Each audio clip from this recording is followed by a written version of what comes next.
What is up, 12s? There is a major shakeup happening in the trenches that could completely change the outlook for one of our promising young offensive linemen. We all know how much depth matters in the NFL, but a brand new arrival at the tackle position has officially put a roster spot under heavy fire.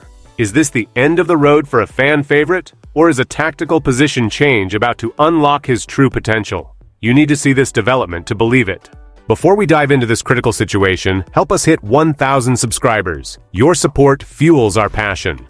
The Seattle Seahawks are currently evaluating the depth and future potential of their offensive line as the 2026 season approaches. While the organization maintains solidarity across every position group, the competition among younger players is intensifying. Amari Kite, who joined the team as an undrafted free agent after collegiate stints at Alabama and UCF, finds himself at a critical juncture in his professional career. Kite initially made a strong impression by rising to the second-string right tackle position behind Abraham Lucas, successfully appearing in 4 games during his rookie season. However, his progress was interrupted just before Super Bowl LX due to a significant knee injury. As the team looks to build a more feared unit for the future, the coaching staff is emphasizing the need for substantial improvement throughout the entire offensive line rotation. The recent signing of veteran Bobby Hunt has introduced a new layer of complexity to the roster landscape. Hunt arrives as a serious candidate to claim the backup right tackle role, a position that Kite previously occupied. This development forces the team to reconsider how best to utilize the unique physical attributes of their younger linemen. Standing at 6'6" and weighing 299 pounds, Kite possesses a frame and level of athleticism that suggest versatility beyond the tackle position. His natural quickness allows him to function as an efficient run blocker against agile defenders, providing the necessary movement to climb to the second level of the defense. As the competition heats up, the Seahawks must now determine whether Kite will remain focused on the exterior of the line or transition to the interior. The strategy regarding the backup rotation is shifting as the front office aims to maximize performance, creating a high-stakes scenario for young players aiming to secure their future in Seattle. Go Hawks! The arrival of Bobby Hunt has turned the spotlight onto the internal roster hierarchy, specifically regarding how the Seahawks will manage their backup offensive tackle spots.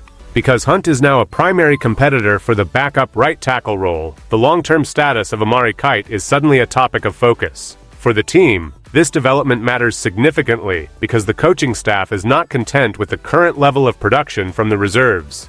While the starters remain largely cemented, the depth chart is being actively reconfigured to ensure that any injury or performance dip does not derail the entire offensive front. Kite, despite his previous experience as an offensive tackle, faces a challenge where his path to the active roster might be narrowed at his traditional position. The team has opted to retain all 13 offensive linemen from last season, yet the introduction of new talent suggests that the expectation for growth is higher than ever. With the offensive line looking to establish itself as a dominant force, the flexibility of individual players has become the most valuable currency in the meeting room.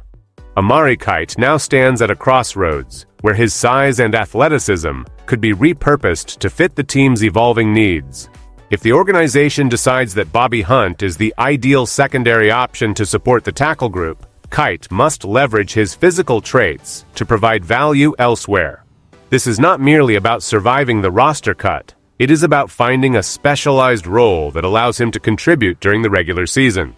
The pressure is mounting for players like Kite to demonstrate that their potential is not limited by their college positions, as the staff seeks a unit that can handle the rigors of a full NFL schedule. Transitioning to the interior offensive line represents a viable new possibility for Amari Kite. Given his existing frame and proven speed, moving from right tackle to the interior could allow him to play guard. This shift would align with the team's broader efforts to improve their depth at both the left and right guard positions. The Seahawks have already demonstrated their willingness to shuffle talent, as seen with the drafting of Bo Stevens to compete with current right guard Anthony Bradford. By focusing on his development as a run blocker, Kite could become a more versatile contributor, essentially becoming the type of dynamic, flexible player that the Seahawks prioritize in their reserve units. If John Benton, the offensive line coach, initiates this transition, Kite would essentially be competing for a backup guard role against players like Christian Haynes and Bryce Cabeldew. This potential move is particularly relevant given that Haynes has faced criticism regarding his recent performance, while Cabeldew is still developing his game. For the Seahawks, this is about identifying which combination of young players can offer the most stability if a starter is forced to miss time.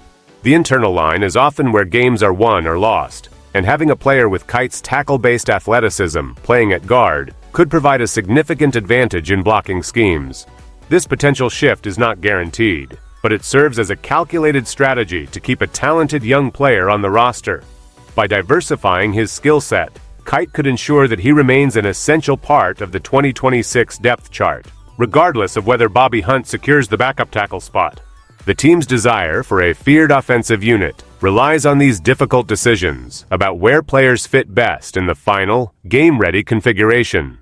The internal competition for roster spots has become a defining feature of the Seahawks' current off-season approach. The uncertainty surrounding players like Amari Kite and his potential shift to the interior highlights the team's focus on maximizing the output of every individual on the roster. While Bobby Hunt settles into his role as a candidate for the backup right tackle position, Kite is effectively auditioning for a new identity. This process is essential because the team needs reliable depth that can adapt to different schemes throughout the long season.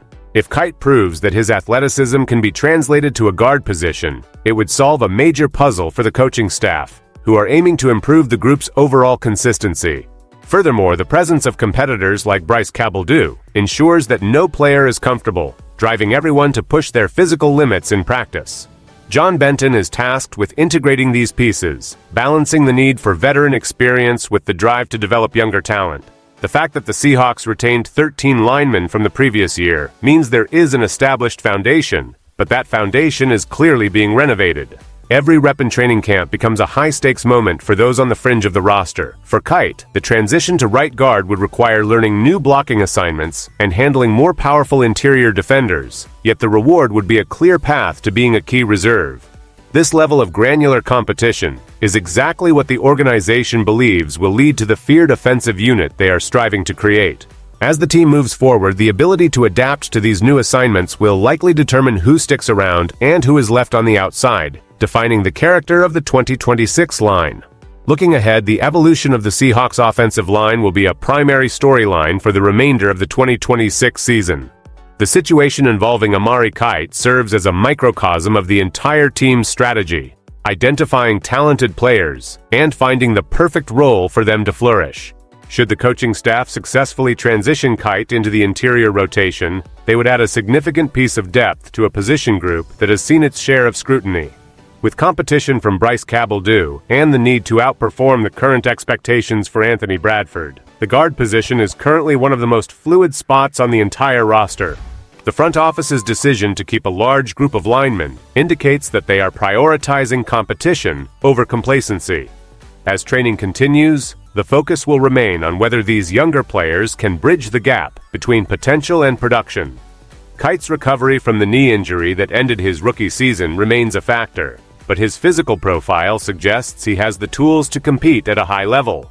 Ultimately, the success of this unit will be measured by their ability to protect the quarterback and create lanes for the running game under pressure. The team is building for longevity, and by fostering this level of competition, they are ensuring that only the most adaptable and efficient players remain in the fold. Whether Kite secures a spot as a backup guard or continues to push for time at tackle, his journey reflects the broader, aggressive efforts of the Seahawks to improve their depth. The final roster decisions will be the culmination of this intense tactical preparation, leaving no doubt about the commitment of the coaching staff to fielding their strongest possible lineup once the season kicks into high gear.